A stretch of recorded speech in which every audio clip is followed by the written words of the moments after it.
Voltamos a apresentar o programa Mais Cidadão.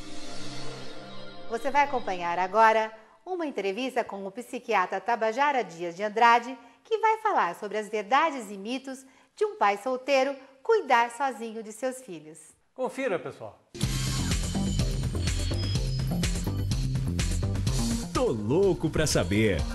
Nós estamos aqui no consultório do Dr. Tabajara Dias de Andrade, que é psiquiatra. Queria lhe agradecer, em primeiro lugar, pela possibilidade de falar tecnicamente aos nossos telespectadores. Eu que agradeço o convite, é uma satisfação estar aqui com vocês. Então, a gente tem algumas perguntas e a gente queria saber se são mitos ou verdades, algumas questões. Por exemplo, quando a gente era moleque, praticamente a gente não via o pai da gente, que tinha que trabalhar, tinha que andar para lá e para cá, e as mães acabavam cuidando das crianças desde mais tenra idade até 6, 7 anos de idade, a hora que você começava a ver o seu pai dando um pouco mais de atenção, até porque o número de filhos nas famílias eram muito grandes, né?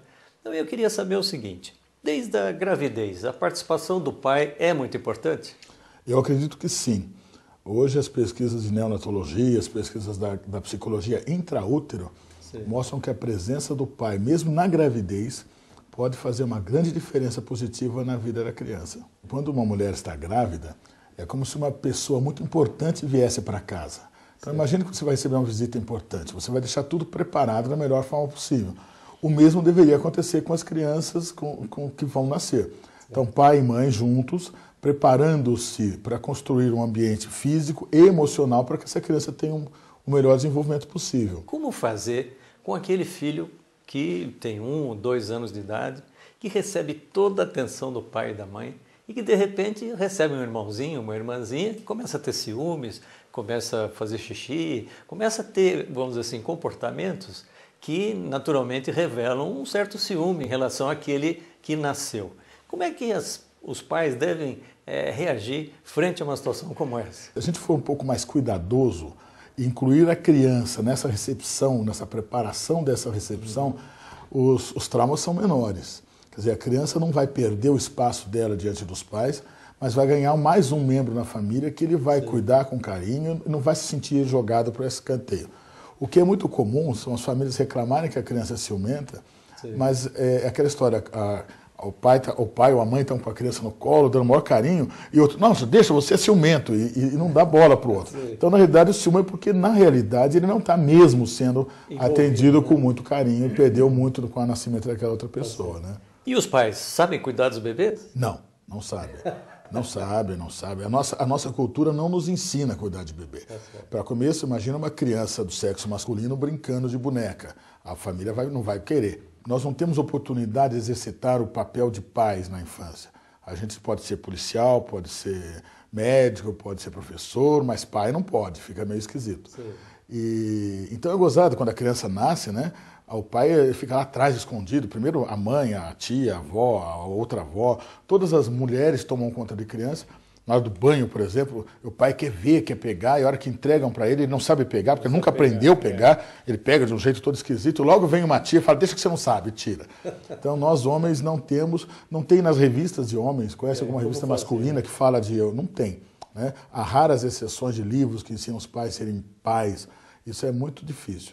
Hoje os médicos também ajudam, né? Os pediatras logo de cara já falam, você tem que ajudar a sua mulher, você tem que participar, pode pegar, a criança parece molinha, mas ela tem a sua capacidade de resistência e tudo, e está estimulando os pais a ter um outro comportamento. Não, está melhorando muito. Hoje nós temos no Brasil publicados aqui pelo menos 3 bons livros dedicados a pais. Né? Mas nós somos 3, que eu conheço pelo menos, dedicados a pais e 3.000 dedicados a mães. Né? Realmente o cuidado da cultura, da educação, para que a mãe seja uma boa mãe é muito maior do que o pai seja um bom pai. E no caso, por exemplo, da carreira dele? Por exemplo, se ele fica muito dedicado à criança, fica muito tempo ao lado da criança, a carreira dele fica prejudicada? Como é que ele balanceia essas coisas? Olha, esse é um problema muito sério, mais grave do que para as mulheres. A nossa sociedade aceita melhor isso para as mulheres. Por outro lado, as mulheres pagam um preço muito caro por isso. Então, já que isso está incluído na cultura, as mulheres pelo mesmo trabalho ganham menos, há todo um contexto aí. A verdade é que cada vez mais nós vemos os pais de uma forma maravilhosa interagindo na educação das crianças, na participação das crianças. E dependendo do que ele faz, do tipo de trabalho, ele pode fazer melhor ou pior isso. Muito parecido com a mulher. Porque imagine, a mulher que também trabalha numa linha de produção, que tem que chegar às 7 horas da manhã e sair às 6 horas da tarde, ela também não vai ter condição de tratar.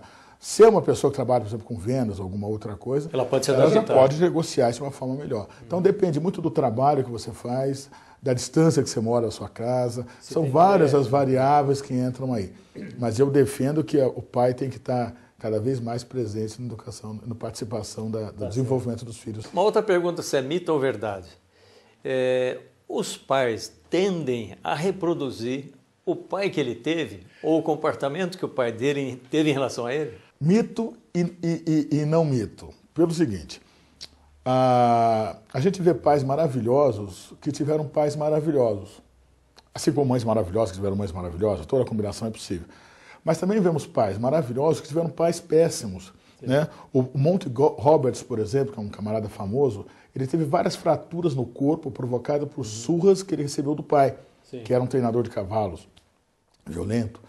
Hoje ele é conhecido, escreveu vários livros, trabalha com campanhas de não violência, não só na educação, mas também não só,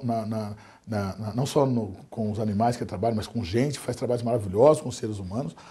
E ele é totalmente a favor da não violência, né, da educação gentil. Então ele veio de um ambiente extremamente violento, e por ser de um ambiente extremamente violento, ele faz uma volta e faz uma coisa e atua na parte de uma socialização mais amigável, mais gentil. Tá certo.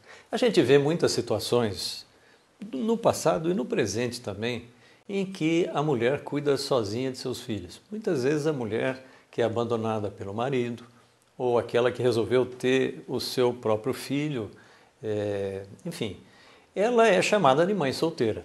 São raras as situações em que a gente tem um pai solteiro. Muito raras. Mas essas situações existem. Eu queria saber a sua opinião. Isso prejudica a criança se ele ficar sozinho na condução dessa educação, no cuidado com a criança? Ou isso tende a ser uma coisa normal conforme a maneira com que ele aborde essa educação? Bom, eu acho que aí a gente tem que pensar em 2 pontos. Primeiro, que as mulheres são realmente maravilhosas nesse trabalho de serem o centro da família. É muito grande o número de mulheres no Brasil e no mundo todo que tomam a si toda a responsabilidade da educação, da criação dos filhos. Isso não é tão comum com homens, é muito raro isso com homens. Os casos que eu conheço, que são muito poucos, esses pais são excepcionalmente legais e esses filhos cresceram e crescem de uma forma extremamente saudável. Então eu acredito sim que o pai solteiro possa existir. É claro que assim como a mãe solteira vai ter um monte de problemas na vida, um monte de dificuldades, mas que serão todas recompensadas pelo sucesso da educação que eles vão poder passar para os filhos deles. Bom, nós temos uma situação de um pai aqui em Campinas que tem 3 filhos e ele, fruto da sua separação, acabou ficando com a guarda dessas crianças. E é claro, ele teve todo esse trabalho, se a gente já não tem cacuete de pai para cuidar da criança, ele teve que cuidar de 3 filhos. Sozinho. Então eu queria saber a sua opinião sobre isso. Não sei se o senhor conhece esse caso, né, do Leandro Fabosi. Queria saber a sua opinião sobre isso e se merece elogios um pai desse tipo. Olha, pelo que eu conheço dele, ele merece todos os elogios do mundo. Além de ser um pai, aparentemente, eu conheço muito pouco, eu conheço pela internet, um pai muito bom, parece que é um poeta, ele escreve textos lindos. Eu acho que é uma pessoa digna de ser conhecida, realmente, parabéns. Nos dá orgulho de sermos do gênero masculino. Que os pais que nos estão ouvindo sejam muito felizes com seus filhos. Parabéns ao Dia dos Pais.